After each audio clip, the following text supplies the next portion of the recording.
बहुत बड़ा ये है कि हम सिर्फ उनको मानते हैं, उनकी नहीं मानते, क्योंकि हमें ये खुशी होती है कि चलो हम में से भी कोई था तो हम जाके वहाँ माला चढ़ा देते हैं, सर माथा टेक लेते हैं। मैं ये इन लोगों को कह रहा हूँ, ये जो ये नई वाली नस्ल खड़ी है राम कुमार वाली, देखो सीखना पड़ेगा।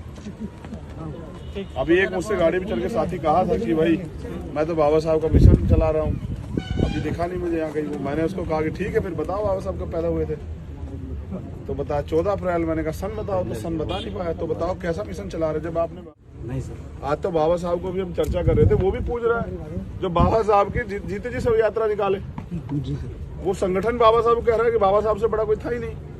जब वो कुछ करता तो सबसे पहले कोट करता कि बाबा साहब ये कहते थे, समझ रहे हो?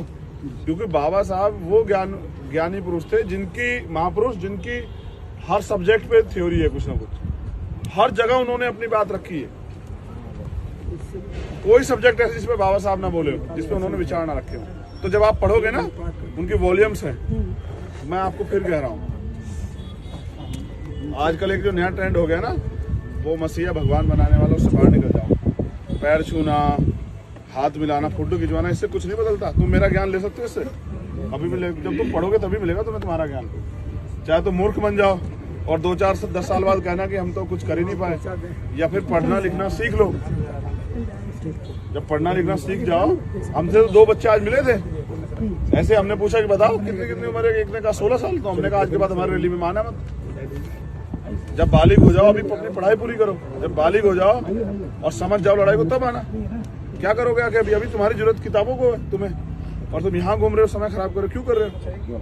ना तुम हमारे वोटर बन सकते हो, ना तुम अभी इतने क्या नाम वो हुए, क्या नाम परिपक्व हुए कि चीजों को समझ सकते हो। अभी जाओगे तो फिर जाके वही काम करना है जो तुम्हें करना है। तो इसलिए मेरा कहना आपसे ये है कि ज्यादा जितना हो सके महापुरुषों का लिटरेचर पढ़ो। अब ये जो है ना अहिल्याबाई होलकर, अब मैं लिख के देता हूँ, जितने यहाँ लोग खड़े हैं इनमें 99% लोगों ने पढ़ाई नहीं है उनको, है ना? पेरियार साहब जितना तो जितनी चोट पाखंडवाद को पेरियार साहब ने दी, इतनी तो किसने दी नहीं। उन्होंने तो बिल्कुल थ्योरी उलट कर दी, भगवान के कॉन्सेप्ट को जीरो कर दिया उन्होंने। वो तो मूर्ख बताते हैं उनको, समझ रहे हो? चोर लुटेरा बताते हैं, डरपोक बताते हैं। आपने पढ़ा? जी सर। तो जब पढ़ोगे तभी तो समझोगे, वरना तो आप भी फिर वहां कहीं माथा होता टेक के सोचोगे जीवन बदल जाएगा। बाबा साहब क्यों थे इस देश के लिए पूजने, पता है? क्योंकि वो ज्ञानी थे। सोचो बाबा साहब अगर 10वीं पढ़े होते तो कोई संविधान लिखवाता हमसे? कभी नहीं। बाबा साहब इस देश की मजबूरी बन गए थे ज्ञान के बदले,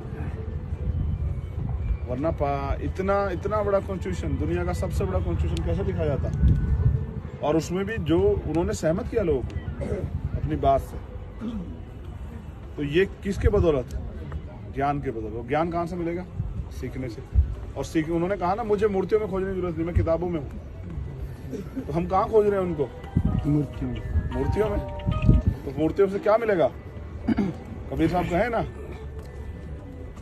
कि पत्थर पूजे से भगवान है तो मैं पूजू पहाड़, समझ रहे हो? भगवान कहाँ है पता है? आपके अंदर। उस सोए हुए ज्ञान को जगाओ, और वो कहाँ से जाएगा? पढ़ने से। नहीं पढ़ोगे तो मूर्ख बन जाओगे। फिर 5-7-10 साल बाद कहोगे कि बाबा साहब का मिशन चला, कुछ हुआ तो है नहीं। तो बाबा साहब का मिशन हम इसलिए चला रहे कुछ हो जाए। हम इसलिए चला रहे हैं कि क्योंकि ये मिशन है, इसको खाना पीना नहीं, इसको पढ़ना पढ़ाना, कि आने वाली पीढ़ियां सीखें, वो करें। भाई अगर ये रुक जाएगा तो फिर मिशन आगे कैसे बढ़ेगा? हमने एक सफर तय किया है जो यहाँ से रांची का है, और हम यहाँ से लातेहार जाके रुक जाते हैं, तो सफर कैसे पूरा होगा? कोई अगर हम नहीं जा रहे तो उसको कोई और आगे लेके जाए, तभी तो जाएगा ना। इसलिए रुक गया है, समझते हो ना? रुक गया है तो समझते हो तो फिर इसको आगे चलाने में मदद करो। या फिर उन नेताओं को ढूंढ लो जिनका अंतिम लक्ष्य पैसे वैसे कमाना है, ये जो चमक दमक देख के राजनीति में है, उनको ढूंढ लो। उनके वो चमचे चाटुकार बन जाओ तो शायद तुम्हारी जिंदगी में कुछ बदल जाए। अगर मिशनरी बनना है तो फिर इससे बाहर निकलो। अंधविश्वास, पाखंडवाद, झूठ, लालच, फिर लाओ महापुरुषों को। देखो मिशन किसका है ये जो हम चला रहे हैं? बहुजन समाज का, बाबा साहब भीमराव। खाली बाबा तथागत बुद्ध से लेके कांसीराम साहब तक का तथागत बुद्ध से लेके काशीराम साहब तक का महापुरुषों का मिशन है। ज्योतिरापुर है। गौर करो इस बात पे। तो रास्ता किसका होना चाहिए चलाने के लिए? नहीं, रास्ता बुद्ध के सिद्धांत पे चलने की जरूरत है। जब मिशन उनका है ना तो रास्ता भी उन्हीं का उन्हीं होगा। का होना चाहिए। अगर आप ये सोचते हैं कि रास्ता अपने से पूरा कर लोगे, नहीं कर सकते ना, नहीं नहीं कर सकते।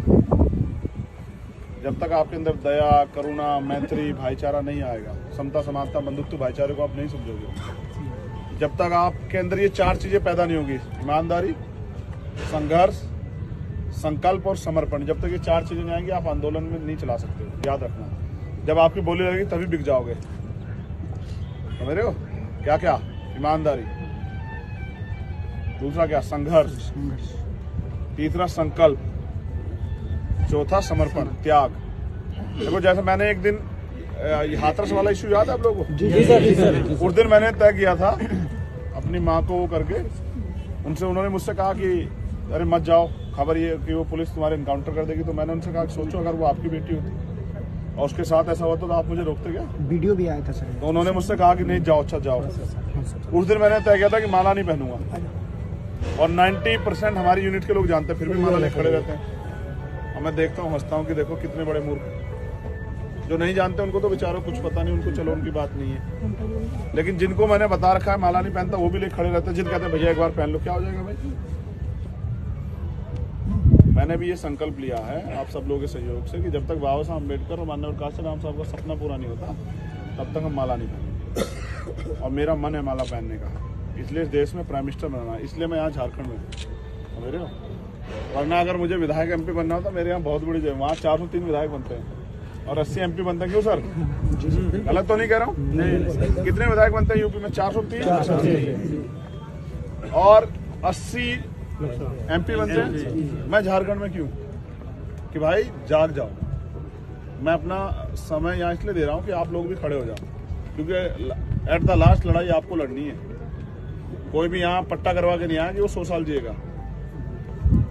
जितना मुखर होकर लड़ेगा उतना ही व्यवस्था में बैठे लोग उसको निपटाने के लिए प्रयास करेंगे। तो इसलिए तुमसे कह रहा था राम कुमार,